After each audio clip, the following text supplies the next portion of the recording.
Saan punta mo, te? Ang ganda ng jacket, oh. Oh. Pasyal mo sila, te. Ano yan? Sale na yan, 790. 900, 1,000. Ayan, sale ngayon, 790. Red tag. Kapag red tag. So, kasi shopping muna tayo dito ng konti. Ato, 319 t-shirt. Oh. So, gustong pumunta ng Taiwan, sabihin mo sa kanila, sale. Sale na, oh. Saan yung mas mura, ate? Yung net. Diba? Sa net, doon. Doon sa, ano?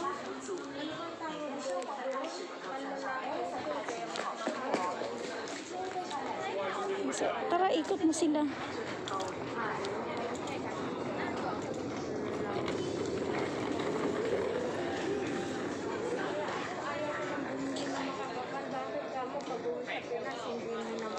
Oo, hindi mo gamit yan.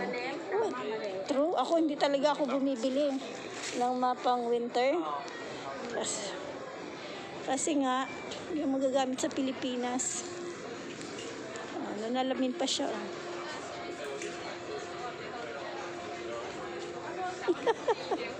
Salamin ako eh, kasi nagbablog ako. Gusto ko. Maganda.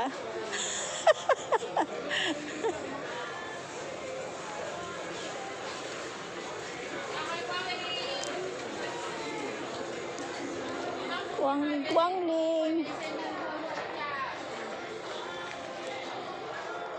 Dito titingnan natin. Palabas na tayo sa fitting room. Yung gusto ko ate yung shorts. Gusto ko yung shorts na pang lalaki kasi nga pag nasa Pilipinas ka, alam mo yung gagaya ng bulsa malalim. Kaya lahat ng shorts ko pang lalaki. Ang ganda oh. Pag ano na lang, Balik tayo. tiba-tiba, Pag Chinese New Year kaso, wala namang pang summer. So, ayun. Thank you for watching na.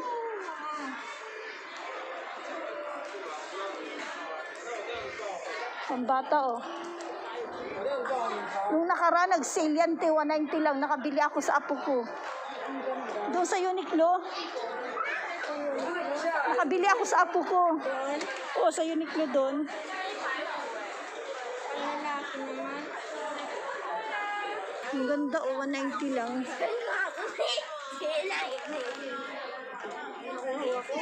Ayan, inom mo siya. Bye for watching.